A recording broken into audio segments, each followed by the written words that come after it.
Such an amazing story of giving, whose settings are earth and heaven. The scene is a barren desert at a valley with no plant.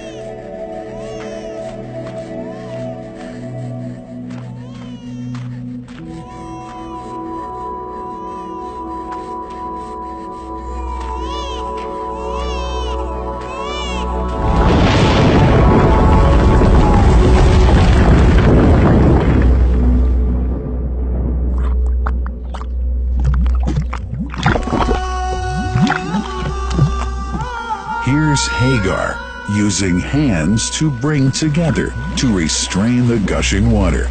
Blessed is the distressed mother. Had she left ZamZam water up to go, it would have become an abundant flow.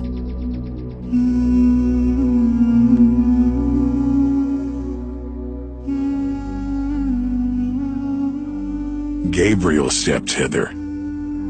Then the great well gushed, superior to all other, a miracle to stay forever, reviving the old tradition. With a water so pure, drinking it is a devotion, and to body and soul is a cure, a blessing from the merciful God. And the prophet blessed it even more. With a touch of his mouth, and his heart was wherewith washed. It's a divine gift to the devout, never failing, nor drying out. Feeling hungry? Be its guest. Its oft-drinker suffers no hunger nor thirst.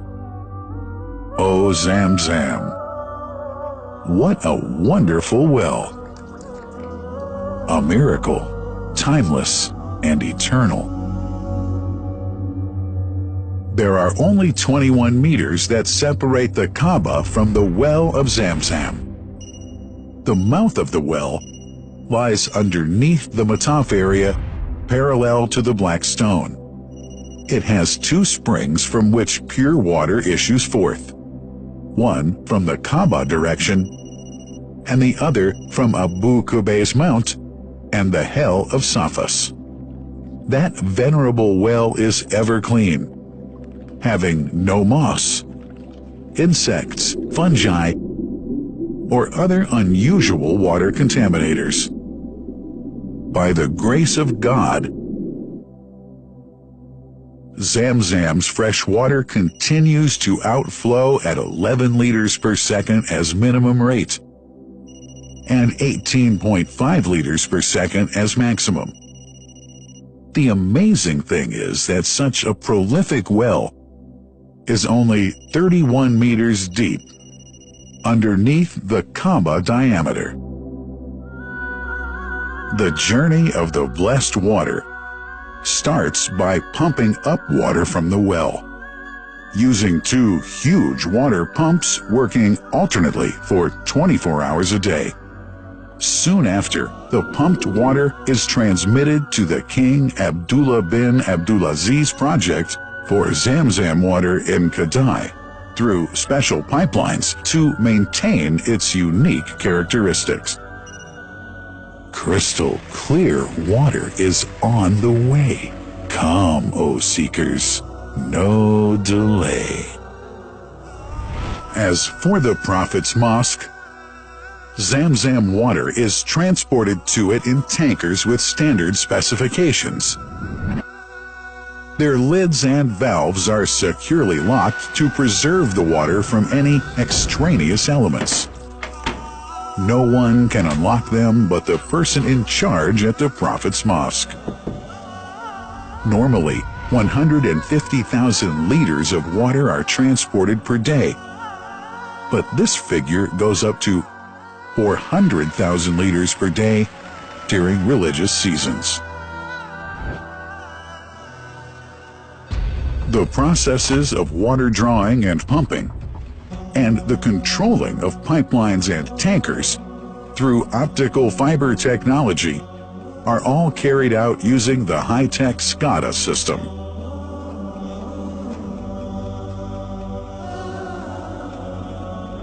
The blessed water is provided at the two holy mosques in sterile containers, carefully distributed at drinking places and courtyards.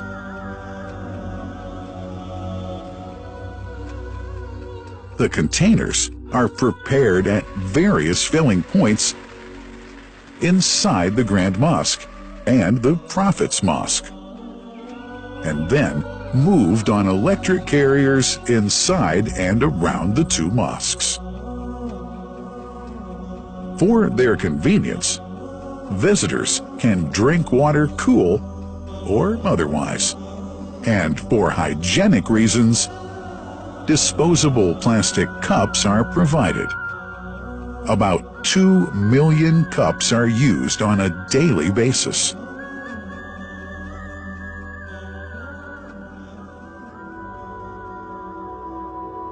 Containers' top lids are securely locked for tampering or contamination.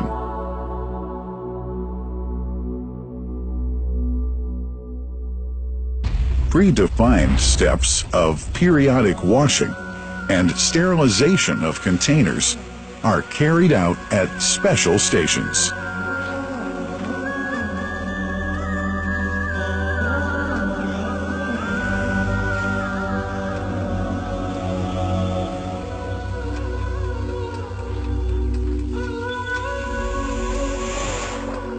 Fixed drinking fountains are distributed inside and around the Grand Mosque in Mecca and the Prophet's Mosque in Medina, including all piazzas and floors. Additional cool water tanks are made available during seasons. For the convenience of prayers and visitors, the Sabil, located in the eastern side of the Grand Mosque's piazza, is assigned for the on-the-way water filling to mitigate the crowds. New backpack water containers have further been introduced to provide water at crowded areas like the Mataf. Also, the Presidency of the Affairs of the Two Holy Mosques has provided small filtered water bottles to be distributed around the Mataf to the occupants of the first line for prayer and in the funerals area. The ZamZam water dispensed in the Grand Mosque is estimated 700,000 liters per day, but this figure springs to 2 million liters per day during seasons. Random samples of water are taken from containers, fountains, and tankers around the clock to verify that water is free from contaminators, impurities, and bacteria. Up to 100 samples are taken on a daily basis to be tested in a special lab. What a wonderful journey! An important question is yet to be asked regarding the plant that runs the great project of ZamZam water dispensation. In 1431H, 2010G, the inauguration of the king, Abdullah bin Abdulaziz plant in Kadai area in Makkah marked a breakthrough in the ZamZam water project. Thanks to that plant, people have been spared the strenuous efforts they used to make in their attempts to get access to the best water on earth.